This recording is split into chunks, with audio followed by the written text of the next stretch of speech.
ஆண்டவராகிய இயேசு கிறிஸ்துவின் நாமத்தில் உங்கள் அனைவருக்கும் இன்றைய நாள் ஆசீர்வாதமான நாளாக அமைய வாழ்த்துகிறேன். இன்றைய நாளை ஆண்டவராகிய இயேசு கிறிஸ்துவின் வார்த்தைகளோடு ஆரம்பிப்போம்.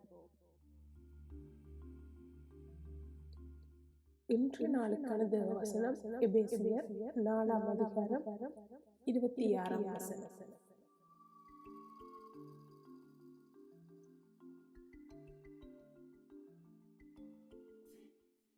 கோபம் கொண்டாலும் பாவம் செய்யாதீர்கள். சூரியன் அஸ்தமிக்கிறதுக்கு முன்னதாக உங்கள் எரிச்சல் தனிய கடவுள்.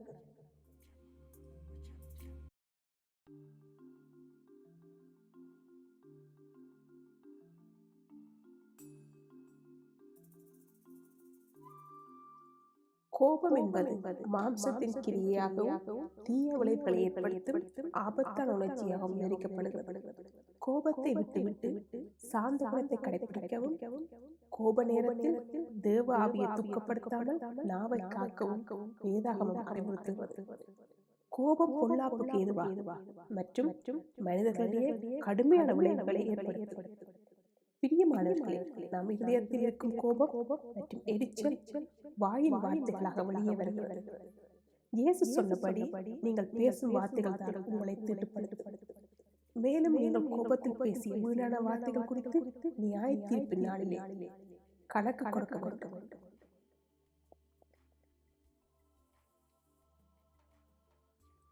அநேக ஊழியக்காரர்கள் கோபத்தினால் தவறான முடிவுகளை எடுத்து தேவன் தனக்கு கொடுத்த அழைப்பை இழந்திருக்கிறார்கள்.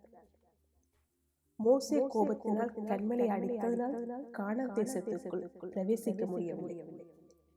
என் நாவினால் பாவம் செய்யாதபடிக்கு நான் என் வழிகளை காத்து துன்மார்க்கு எனக்கு முன்பாக இருக்க மட்டும் என் வாயை கடிவாளத்தால் அடக்கி வைப்பேன்.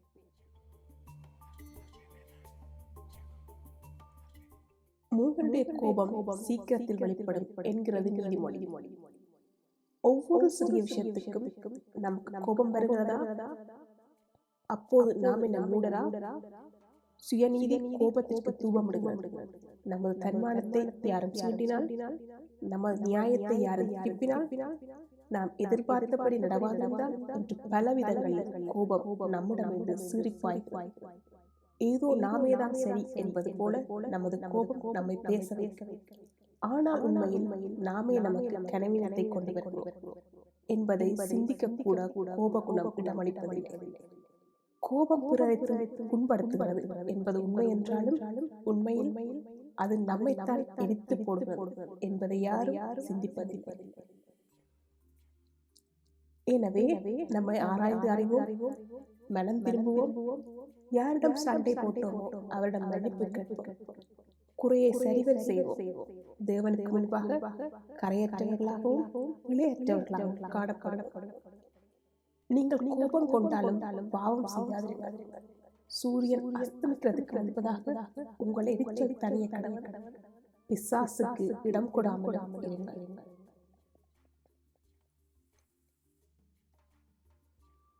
சகல விதமான கசப்பும் கோபமும் மூர்க்கமும் கூக்குரலும் தூஷணமும் எந்த துர்க்குணமும் உங்களை விட்டு நீங்கள் கடவுள்.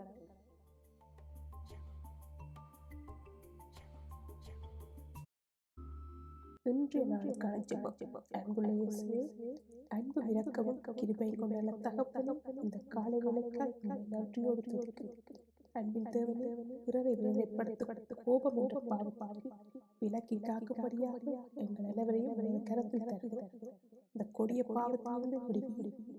அனைவரையும் உடைய கரங்கள் ஒப்புக் கொடுத்து எங்களுக்காக மதித்து உயிர்த்து இன்றும் வல்லமையோடு ஜீவித்துக் கொண்டு இயேசுவின் நாமத்தில் ஜெபிக்கிறேன் நல்ல தகப்பனே. ஆமென்.